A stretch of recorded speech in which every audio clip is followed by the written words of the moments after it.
I'm the one who exposed all of this. And I'm the one I'm the only one that has started to do anything about this.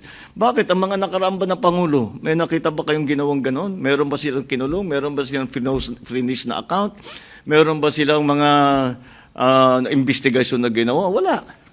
Sa akin lang.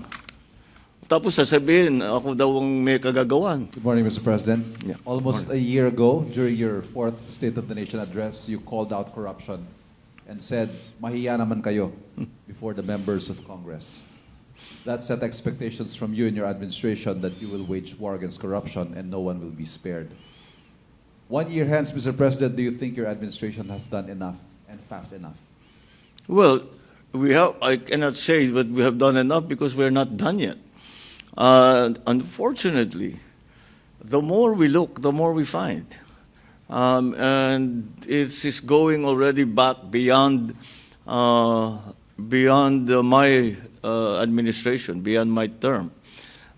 If you remember, I think it was in 2018, already the minority floor leader in the House, Nonoy Andaya, already says that he had uncovered 300 plus billion flood control mess.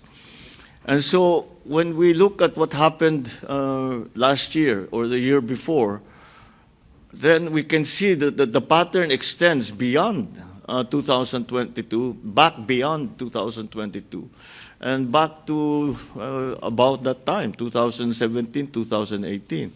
And at the time, President Duterte, acknowledged that there were great problems in terms of the flood control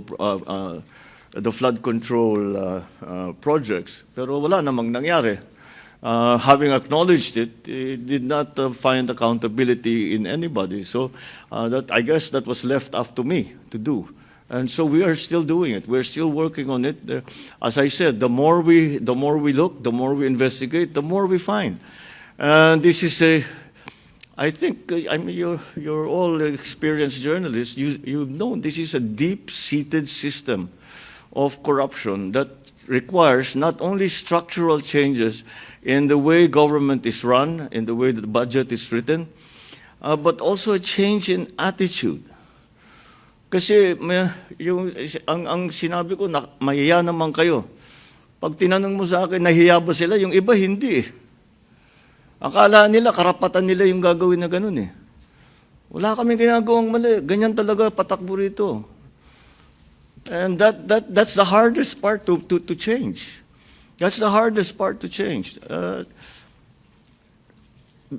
The culture of within government, where to take they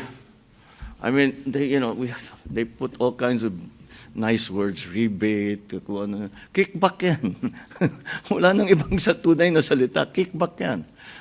Okay daw yun, para sa iba, okay sa kanila yun. At saka karapatan nila bilang whatever. Meron silang share doon sa ganagastos ng pera ng gobyerno. One follow-up, please. Yeah. What do you plan to do moving forward, Mr. President, now that corruption has become the favorite talking point among your critics and those who are calling for your ouster? My answer? My ouster. My ouster? Yes. Binabalik po nila sa inyo ito. From critics.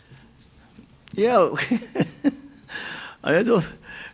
Kung hindi ko sinabi yung sinabi ko sa SONA, wala tayong pinag-uusapan na ganito. I'm the one who exposed all of this. And I'm the only one that has started to do anything about this.